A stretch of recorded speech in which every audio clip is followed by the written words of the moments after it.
আমি মোহাম্মদ আলামিন, আমার বাড়ি শরীয়তপুর জেলা। আমি ইসলামী আন্দোলন বাংলাদেশের রাজনীতির সাথে জড়িত আছি। তো আজকে আমাদের এই জাতীয় মহাসমাবেশের থেকে নতুন বার্তা দেওয়া যে বাংলাদেশের 53 বছরে আজকে বাংলাদেশটা তলাবিহীন ঝুড়িতে পরিণত করছে কারা, এদিকে আমাদের খেয়াল করা দরকার। বাংলাদেশে সারা বিশ্বের ভিতরে দুর্নীতিতে 5 বার চ্যাম্পিয়ন করছে কারা, এটা আমাদের দেখা দরকার। আমরা বলি আওয়ামী লীগ গণহত্যা করছে, হাজার হাজার কোটি টাকা পাচার করছে, শুধু আওয়ামী লীগকে কিন্তু করে নাই। আওয়ামী লীগের আগে বিএনপি ছিল, জাতীয় পার্টি ছিল, অন্যান্য দল ছিল। বিএনপি কে হাজার কোটি টাকা আত্মসাৎ করে নাই? তারেক রহমান সাহেব, তার ব্যাপারে কি দুর্নীতির মামলা নাই? বিএনপির এমপি মন্ত্রীদের ব্যাপারে কি দুর্নীতির মামলা ছিল না? জাতীয় পার্টির এমপি মন্ত্রীদের ব্যাপারে কি দুর্নীতির মামলা ছিল না? তো কাজী আওয়ামী লীগ, বিএনপি, জাতীয় পার্টি সহ গতদিনে যারাই ছিল প্রত্যেকে চোর। কারো দ্বারাই দেশের মানুষ শান্তি পায় নাই, দেশের মানুষের ভাগ্যের পরিবর্তন হয় নাই। আমি এখন বলবো, আসেন আমরা আগামী দিনে যদি ইসলামকে ক্ষমতায় বসাতে পারি, ইসলামকে যদি রাষ্ট্রীয় ক্ষমতায় আনতে পারি, এদেশের মানুষ সর্বোচ্চ তাদের নিরাপত্তা পাবে।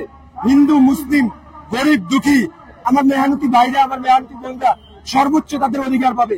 আপনি একটা রাস্তার ঘাটে দেখেন 100% টাকা বাজেট আসলে 70% টাকা চুরি হয়ে যায়। ইসলাম যদি ক্ষমতা আসে 100% টাকার মধ্যে 100% কাজ হবে। তো দেশ একটা উন্নত দেশে, বিশ্বের দরবারে উন্নত দেশ হিসাবে পরিচয় পাবে ইনশাআল্লাহ বাংলাদেশ। আমি অনুরোধ করবো, গতদিনে যারাই ক্ষমতা ছিল, তাদেরকে বাদ দেন, নতুন ভাবে ইসলামকে ক্ষমতা আনে। আপনারা দেখছেন 5 তারিখের পর থেকে একটা দল নাম বললে বলে বিএনপির ভিতরে শুধু দলীয় গ্যাঞ্জামের ক্ষেত্রে 120 জনের বেশি মানুষ মারা গেছে, শুধু বিএনপি মারা গেছে।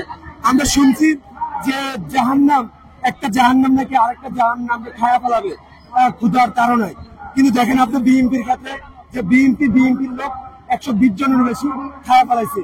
তো এই দলের কাছে দেশের মানুষ নিরাপত্তা থাকতে পারে না, দেশের মানুষের জানমালের নিরাপদ থাকতে পারে না, দেশের হাজার হাজার কোটি টাকা নিরাপদ থাকতে পারে না। কাজে আওয়ামী লীগের যেরকম প্রত্যাখ্যান করছেন, বিএনপিরও প্রত্যাখ্যান করা দরকার। যদি বিএনপি দুর্নীতি, চাঁদাবাজি, টেন্ডারবাজি বন্ধ করতে পারে, তারপরে এদেরকে আনেন। কিন্তু এরা তো চাঁদাবাজি, টেন্ডারবাজি ক্ষমতা আসার আগেই শুরু করছে, ক্ষমতা আসার পর তো দ্বিগুণ বাড়ায় দেবে। আপনি দেখেন এলিফ্যান্ট রোড, এই যে এলিফ্যান্ট রোড প্রকাশ্যে চাঁদাবাজি চলে, প্রকাশ্যে প্রতিদিন চাঁদাবাজি চলে। একটা দোকানদার চাঁদামুক্ত দোকানদারি করতে পারে না। 150 টাকা, 200 টাকা, 50 টাকা, সর্বনিম্ন 50 টাকা দিতে হয় এই এলিফ্যান্ট রোডে। সারা বাংলাদেশে তো চাঁদাবাজি চলতেই আছে। আমি এলিফ্যান্ট রোডের ব্যাপারে বললাম, যদি কখনো সুযোগ হয় এলিফ্যান্ট রোডে যাবেন, দেখবেন যে পরিষ্কার প্রতিদিন চাঁদাবাজি চলে। এই নিউ মার্কেটে প্রতিদিন চাঁদাবাজি চলে। তো এই চাঁদাবাজদেরকে প্রত্যাখ্যান করা দরকার। এখন বাংলাদেশের বর্তমান পরিস্থিতি আলহামদুলিল্লাহ, পীর সাহেব চরমোনাই, আমাদের যে রাস্তা রাহাবার, আমাদের আমির, উনি আল্লাহ রসুলের পথ, সাহাবা আজমাইনের নমুনায় যুদ্ধ জিহাদ করার মতন আমাদেরকে জাগিয়ে তুলতেছে। এই জন্য তার ডাকে সাড়া দিয়ে আমরা এই সরাত উদ্যানে আইছি। আল্লাহর খাস মেহরবানি, আল্লাহর খাস অগণিত মেহরবানি, আলহামদুলিল্লাহ লাভ প্রত্যাশা করতেছি। এই দেশে ইসলামী শাসন ব্যবস্থা কায়েম করার চেষ্টা করতেছি।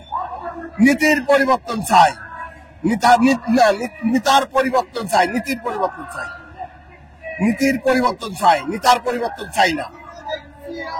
আমরা নীতির পরিবর্তন চাই। শাসন ব্যবস্থা কায়েম হলে পারে দেশের গরিব দুঃখী মানুষ তারা খুব শান্তিতে থাকতে পারবে, তাদের যে মূল চাহিদা সেটি পাবে তারা। তো আপনি স্বাধীনের পরে তো দেখলামই, বহু দলকে দেখলাম, তো তারা ক্ষমতাতে লাভ নেই, 1,000 কোটি টাকা দুর্নীতি, 1,000 কোটি টাকা চুরি করছে, নাকি জেলে ঢুকছে। কার টাকা? আপনার আমার মেহনতের এই গাঁও ঘামানি টাকা নিয়ে তারা বিলাসিতা করছে, বিদেশ বাড়ি করছে, গাড়ি করছে। কার টাকা? তাদের টাকা, আপনার আমার জনগণের সবার টাকা। ইসলামী দল ছাড়া সৎ এবং যোগ্য নেতা ছাড়া আমরা কাউকে ভোট দেবো না। এলাকার বহু দলকে দেখছি, সব একই ব্যাপার, 2 টাকা মন্ত্রী পালি অন্যরকম হয়ে যায়। আমরা সেরকম দেবো না। ইসলামী শাসন কায়েমের জন্য যোগ্য নেতা পীর সাহেব চরমোনাই, আমরা তাদের পিছনে আছি। সে আমাদের রাহাবার, সে আমাদের আমির, সে আল্লাহ এবং আল্লাহ রসুলের সাহাবা আজমাইনদের নমুনায় আমাদেরকে এই ময়দানে রাখছে। সে আমাদের বারবার বলছে, আমি মানুষ, আমার ভিতরে কত ভুল টুট হতে পারে, আপনারা ধরিয়ে দেবেন। আর যদি না ধরিয়ে দেন, আমার ভুল হতেই পারে, যদি না ধরে দেন আপনারাই দায় থাকবেন। এরকম নিতা তো খুব কমই, আমাদের সামনে তো বাঁধে না। এজন্য যেই ইসলামের দিকে তাকে সঠিক পথে থাকবে, আমরা তাদের পিছনে আছি। এটা তো বলার কিছু নেই, এটা সবাই জানে এরা কারা, কালক্ষেপণ করে যারা, এরা বলার কিছু নেই। এটা বুঝে, এটা আপনারও তো জ্ঞান আছে। আপনাকে কে বারবার টেলিফোন করে মেসেজ দিয়ে বলে এই এভাবে করো, ওইভাবে করো, এই ভিডিও এইভাবে ছাড়ো, ওইভাবে ছাড়ো, আপনি তো বুঝেন। এটা প্রশ্ন করার বিষয়। আপনাদেরকে হয়তো বলে না, আরো অনেক মিডিয়ার বলে। আপনার হয়তো ছোট মিডিয়া, সে এটা এটা কারা করছে এটা আপনারা সময় মতো বুঝতে পারবেন।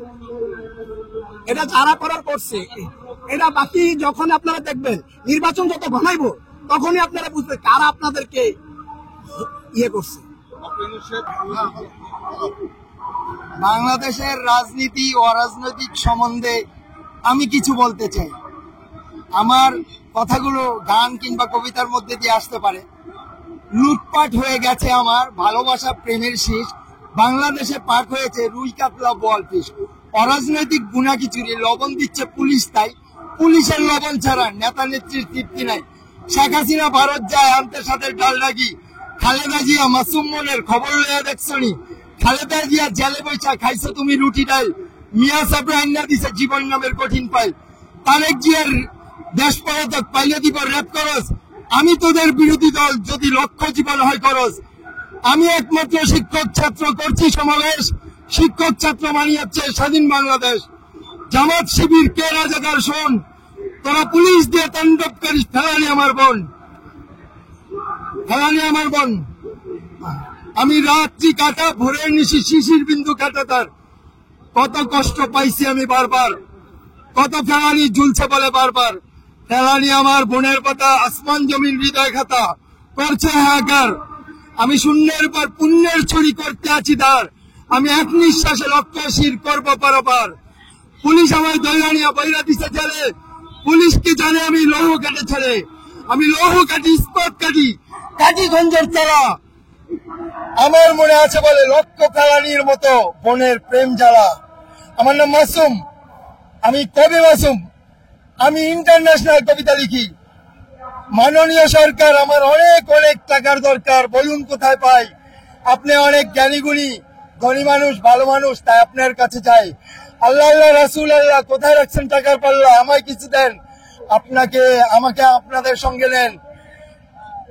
আমার হাত পা বান্ধা লইয়া যান গো সোনার মদিনায়, আমার নামাজ কাজা হইছে প্রেম ব্যথার দায়। আমি ধ্বংসকারী পুণ্যের বাড়ি রাখি বন্ধ গায়ে, আমার কাছে ঈর্ষা করিলে হৃদয় মরি বেচারে। অতঃপর তোমরা, হে পৃথিবীর মানুষ তোমরা, আমি এবং আমার পরিবারের সেবা করো, নইলে ধ্বংস মৃত্যু অনিবার্য। আমি মাসুম, আল্লাহ বড়, ঈশ্বর বড়, প্রভু বড়, ভগবান চাইল জুড়ি আমার মনে এক বিন্দু প্রেম হওয়ান। বুঝতে পারছেন?